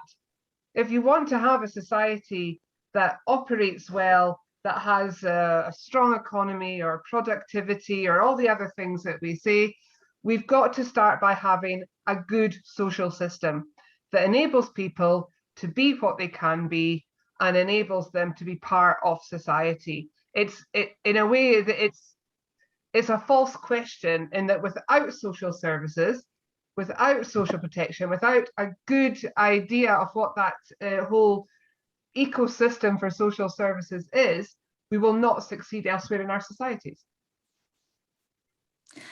Thank you very much. I would like still to ask Mihai, because he has an important addition to my question concerning social trust towards public service workforce. How to mend the problem also on the EU level? Thank you. Just behind the curtains in our chat, as what usually experts, when they find each other, we started a small debate. And there were some very relevant points made, for example, by Valeria regarding the rule of law. But what I want to perhaps just stress is that there are reasons for the lack of public trust. So Peter mentioned some of them, the legacy of totalitarian systems, but it's also researchers have found quite a strong correlation, and the causality is very hard to pinpoint, but there's a strong correlation between the trust and performance, right? So in many of the Nordic states, reforms are easy to implement because people trust their public services, and so they roll with it. It's easy to improve performance, so it's a virtuous cycle. On the other side, in Eastern Europe and in Southern Europe, it's the opposite. It's a vicious cycle where lack of trust makes improving performance harder, which in turn makes the public trust, public services, public institutions even less. But I think that the way to improve trust is by starting with the performance. You first need to make the public services good in spite. So it's like pushing the boulder up a hill, despite the lack of trust. And this can be done. The EU has a role to play by incentivizing investment, by monitoring and issuing recommendations through the European semester cycle. And I think this is where we need to focus. Thank you very much, Mihai. Now I would like to give the floor to Dragoș Pîslaru, member of the European Parliament from Renew Europe, economist, and also the former Romanian Minister of Labour, Family, Social Protection and the Elderly. I would like to ask you, what in your view is required if you want well-performing public services? Thank you so much, and hello everyone. I'm really glad to be able to listen and discuss with you today. Quite honored to have this opportunity to share some of the conclusions related to, what's the way forward for public services in the field of social. I am attending right now this event from Strasbourg, and we are here in a plenary session. And it's interesting that we are right now 1 year distance since the same plenary session adopted the Recovery and Resilience Facility. That is the largest instrument, financial instrument created by the European Union. And I had this amazing honor of being the co-rapporteur of the European Parliament on the RRF. And right now I'm looking actually with great satisfaction of what we accomplished so far. And again, the instrument was launched. Most of the countries have their plans adopted. Tomorrow we will debate in the plenary about the status of some other plans like the Polish and Hungarian recovery and resilience plans. And again, I mean, why is this summary related to the RRF important in answering your question related to the public service? I would say that because the Recovery and Resilience Facility is setting the ground for a very serious and necessary debate that we should all have at EU level. And the debate would be framed something like, is the EU social contract we currently have still relevant? And if we need to change the social contract in the European Union, then obviously this affects directly, and it's involving directly public services in accomplishing that particular task. Now, as 2020 was the year of the greatest social and economic challenges of the Union, 2021 is the year of the greatest opportunity the European Union currently holds to become more resilient in all aspects. And I think that the pandemic, it goes without saying, that it has exposed our vulnerabilities, our insufficient work on building cohesion, social cohesion, regional, territorial cohesion, and convergence. But it's also been an example of Europe's power and strength, given the way in which citizens reacted by the unique spirit of solidarity that defines our continent. And it's actually imperative to respond to the showcase solidarity in the same way. So we've seen things happening at grassroots level that were inspiring for us all. We should be able to do that at policy level, at EU level, and in cooperation with the member states. I mean, in theory, the Union has always put citizens at the core of its policies. And since 2017, the Union's commitment in terms of social policy had a name, the European Pillar of Social Rights. We had 20 key principles. There was a guiding framework to build a strong social Europe. And right now, 4 years later, following the lessons from the pandemic, we have right now an action plan launched by the European Commission with targets to be reached by 2030 in the areas of employment, skills, and social protection. But unfortunately, I mean, all these things, even if we have an action plan, will likely remain just words unless drastic conceptual changes are going to be made. So that's why I'm referring to redefining or redesigning the social contract. Because we are right now to interpret the social policy's role, purpose, and the way how we are going to put them into practice exactly through public services in cooperation with the private sector and the civil society in each of the member states. I've been actually really interested and I congratulate the organizers for launching the report on well-performing public services for a fair and resilient European society. And I would say that your findings, further stimulated obviously by today's discussion, are in line with my conclusions that I will share with you, very briefly. So if it is about redefining a social contract, and if it's about achieving a fair and resilient European society, then what are the major points that we need to address? And I would start with the political debate, and I think that this is quite important. I mean, usually the concept of social policies, let us be true to ourselves on this one, has always been associated with a left-wing perspective. with benefits, with safety nets, with redistribution, with member states' responsibility to intervene, and that was the usual doctrinary way to see social policies. And I think that nowadays things have changed. I think that this is the first mistake that needs to be corrected. I think that for the future, social policies should not be perceived left or right. Social policies are about the cohesiveness of the union, are about not to polarize the society, are about being sure that we are not going to leave people behind completely. Social policies are first and foremost about access and opportunity. And it's not just about money, it's about the attitude that we are going to have towards our citizens. And citizens are the essence of the union, and we need obviously to address their needs, be that with short-term benefits to overcome a difficult situation, or long-term, and this is an important word, investments for correcting that situation, addressing the causality and not the effects. And public services need to be there to represent continuity, stability. We need to avoid stop and go policies, and we need to figure out how we put forward a policy based on reforms and investments that should not depend on the color of the government in power. Obviously, politics is about choices, and there will be differences in how particular policy is approached by different parts of the political spectrum. But when it comes to the cornerstone, that is to providing access and opportunity, and to understand that social policies are there to stay, if we would like to indeed to have a strong social Europe, then this is something that we need to take into account. And I think that vulnerable people must not be left in fear or deprivation, alienated from the rest of the society. Otherwise, their fear and deprivation, their insecurity and uncertain future will be exploited by politicians who threaten our democratic values, like populists, with harmful messages from extreme left to extreme right. And that's actually what is happening already. People are left behind. We have, ways right now through the social media to circulate, messages that can expand their anguish. And I think that if we would like to have a democratic society, we need to have public services ensuring that vulnerable people access to basic requests to allow them to have the opportunities that are there. So that's the political debate. And the second debate that I'm putting forward for a renewed social contract would be the resources debate.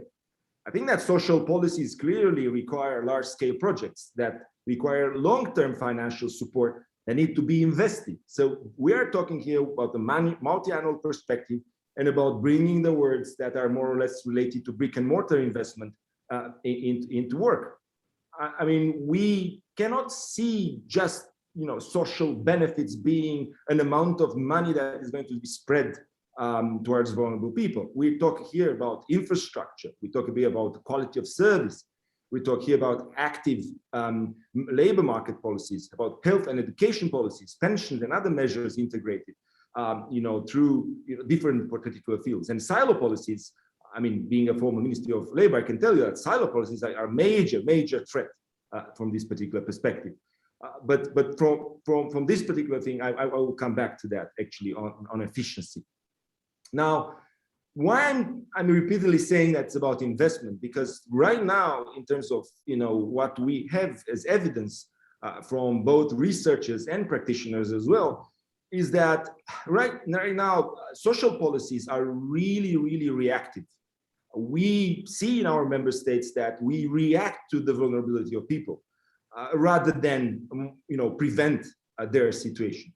And I think that that's why we are talking about prevention, and we are talking about prevention investment. The only way to decrease the burden or financial burden, because we are talking about resources, to have a lower impact on budget, would be to invest in order to create access and opportunity for citizens and families to exit their vulnerable condition. I am actually saying from time to time that we are actually keeping people in some sort of a Stockholm, vulnerable people in some sort of a Stockholm syndrome. We tend to cultivate a dependence towards, the local authorities or the state based on the benefits and so on. And we are not encouraging actually, a really good package of services to allow them to exit their vulnerability. So that's why we are talking about investment. We are investing, we are prone, we need actually to invest, in preventive measures that will allow people to get out on their own. And that's about, the most fulfilling role that we can actually allow people to have to allow themselves to work for, getting out of their vulnerability. Obviously, this needs to be seen in a bigger package, because not everyone has the possibility to exit the short term on a short term vulnerability, but still, I mean, this has a lot of potential in terms of integrating people on the labor market, decreasing unemployment rate, generating new sources of income, and consequently more tax contribution to the economy. So this is a virtuous circle. And I think that when we are talking about investment, we talk about education, we talk about skills, we talk about health prevention. And again, this is really important to see that the green and digital transitions are actually also important to be connected with the social goal. And we see that this is actually about the investment in people. And obviously, that's an important takeaway that I would suggest, that we need to give more room for private investment and for social impact investment as well. Because if we are going to say that we need not necessarily resources for expenditure, but investment, then it's about the public sector, handshaking with the private investment and allowing, financial instruments to be there. We have right now the InvestEU, and we have a lot of nice experiences happening in Finland and many other countries related of how we can address social impact investment, social impact bonds, and so on and so forth. So money can actually be used not only to, generate financial return, but we are right now in a new paradigm where social return is more and more important. And I think that properly financing the partners of the public services in the private sphere and civil society is actually the way in which to increase their capacity to produce long-term and wide impact. So it's time for us to be creative. It's time for us to consolidate, obviously, the public services capacity to invest, but at the same time, the partnership with the private sector. Now, very, very briefly on the efficiency and coordination issue. So we've been talking about political issues, about the resources and funding issue. And again, I mean, we have RRF, the EU funds, and so on. Let's talk a little bit about efficiency and coordination, because that's actually a big problem if we would like to have a renewed social contract. Now, when we have some resources, we had a problem actually in the level of efficiency and effectiveness. And I think that indeed social issues are rooted at individual, community, and local level, and solution and funds usually are coming regional, national, European level. So basically somewhere there is a misconnection in between, authorities and public services, lack of vision, or simply preference for short-term solutions. And they are actually there, that leads to difference, to actually gaps from between expectation and reality. So we are here to talk about an integrated approach. This has been, implemented in several member states, as best practices. So integrated approach means cooperation on a vertical level from national authorities down to local authorities, and then also avoiding silo policies and cooperation among the different ministries that, sometimes have, a hard problem in understanding that mixed teams and integrated teams are actually the solution. Now, moving towards the end of my conclusions, in terms of this partnership and cooperation debate, that's actually something very, very important. And I would say that because I mentioned the public services, I mentioned the way in which we should approach, but what is important to understand that the new EU social contract should adapt the idea of a community involvement, of scaling up civil society initiatives. I would love to see a model in which the public sector is not trying to reinvent the wheel, but basically to emulate the best practices that are there. And in different member states, this is actually happening.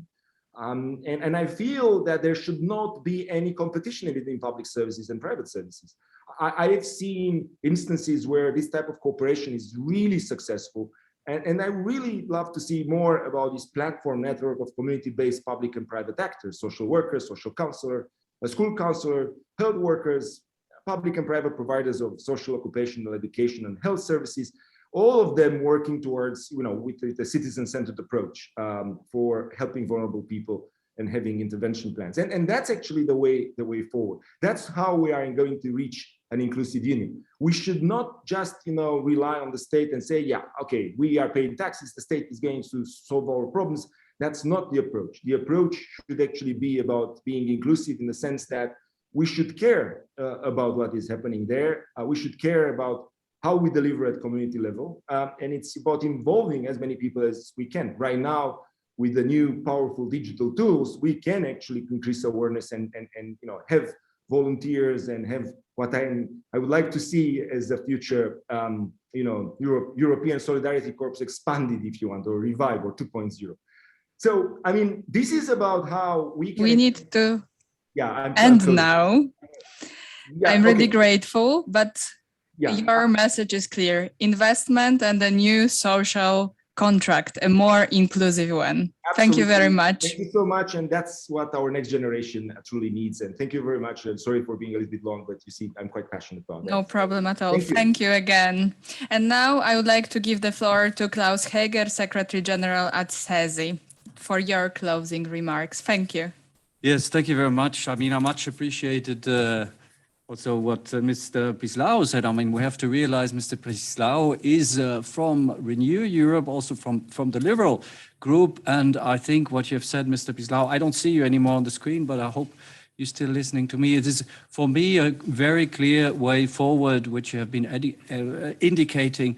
And this is why, of course, from CESI side, and I guess from the EPC side also, Fabian will make the final conclusion afterwards. We think we're on the right track here. I would like to very briefly summarize what I have taken from this meeting. First of all, that the COVID-19 crisis has exposed structural weaknesses in the sectors. And I refer also to what Otto said. He said first it was the police and the healthcare sector, and then by the end of the day, it was concerning all public sector. And I would refer also to what Heather said, that there were, generally speaking, there was a general referring to a specific sector under preparedness. So we have, I think, a strong case to claim that EU member states and European institutions must set a strong public service agenda to prepare for the future. I will very quickly remind you of the findings of the EPC report. We invite national governments to encourage to renew their support, to be encouraged to renew their support for public services.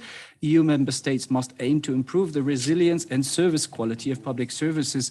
And I would really refer also to what Mr.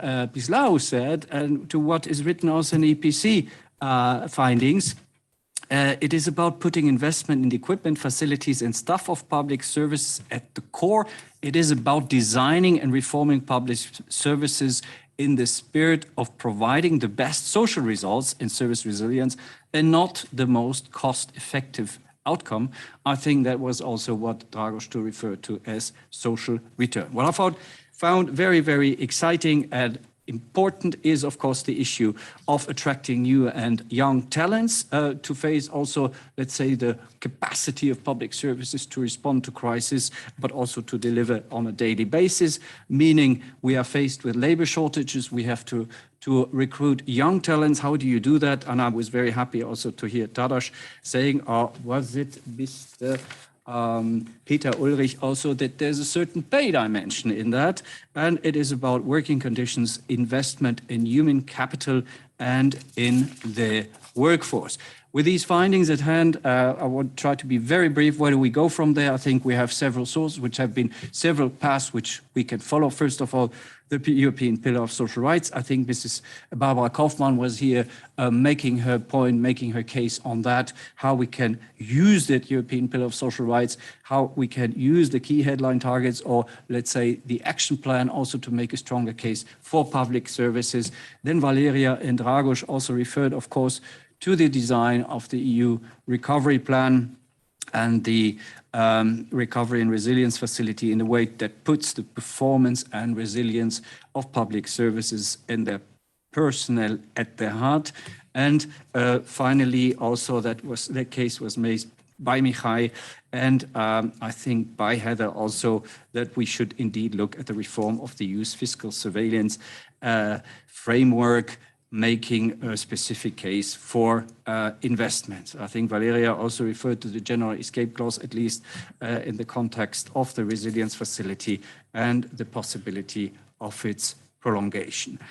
We have, of course, the European semester. I don't want to go here into details, but I think once again we come back to the idea that the semester should also target the social results when it comes to the redesign and reform of public services and not only their cost efficiency. And to close, I think I would really, one sentence was very important to me. There was Valeria who said, we don't want investment for the sake of it. I mean, public services is something we understand as the creation of public value, and it is about a social contract, and that is why we can all expect a change of paradigm. We hope so, and we hope you all join us in the eventuality and the certainty of further campaigns in the future. Thank you very much. Thank you very much. And time for final closing remarks today. And Fabian Zulek, Chief Executive at the European Policy Center. The floor is yours. Thank you very much, and thank you everyone for contributing to this conference. It's been a pleasure to be involved in this event, but of course also in the study, and thanks also to Mihai in particular for all the work he's done on this, and thank you to CESI for working together on this. I think it's been a very interesting discussion.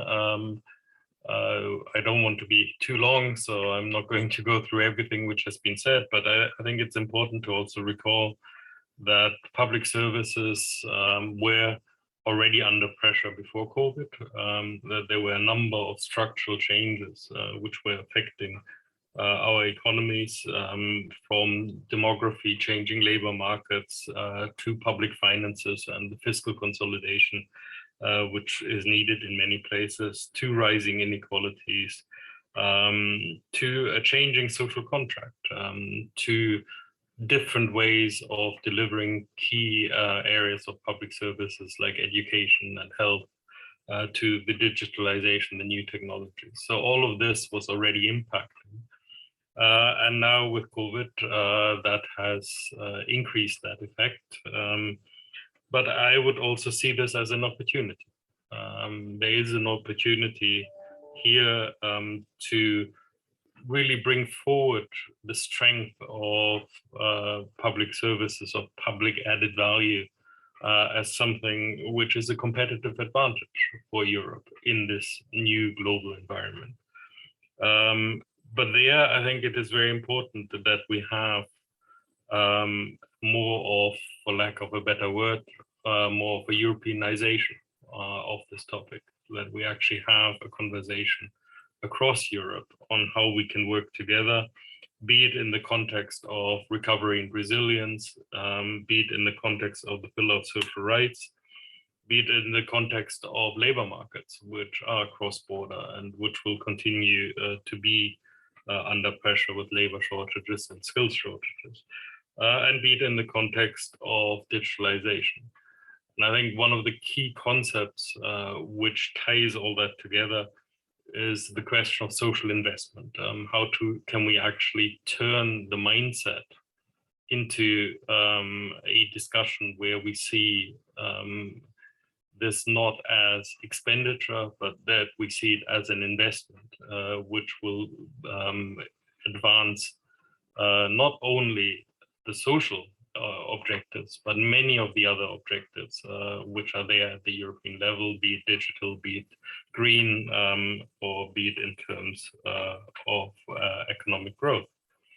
But for that, I think we need a forward-looking discussion, not a defensive one. We need to have a different debate where we can also convince policymakers who are not in this field about the value of what this can bring. And it means also reform and change within the sector, within this delivery of public services. And we have to accept more that there is a cross-border logic. And very often in many countries, there's still an instinctive reflex to try to protect national domestic services. In my view, we are not going to solve some of these issues unless we work together at the European level.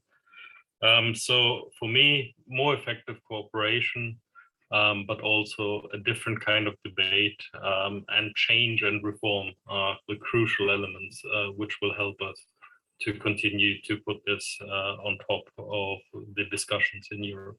Thank you. Thank you very much. Okay, so it's time to end this fascinating discussion. I would like to thank all our wonderful panelists, Barbara Kauffmann, Tadas Leončikas, Otto Aiglsperger, Valeria Ronzitti, Heather Roy, Mihai Palimariciuc, Peter Ulrich, Dragoș Pîslaru, and our hosts, Klaus Heger and Fabian Zulek. Thank you also to all our viewers for being with us and also for your Q&A questions. And probably I don't need to repeat anymore that all our experts agreed that yes, we need to invest more in public services, but not just for the investment's sake, but to invest wisely and for a new and work inclusively for a new, better social contract. Have a great afternoon and see you the next time. Bye.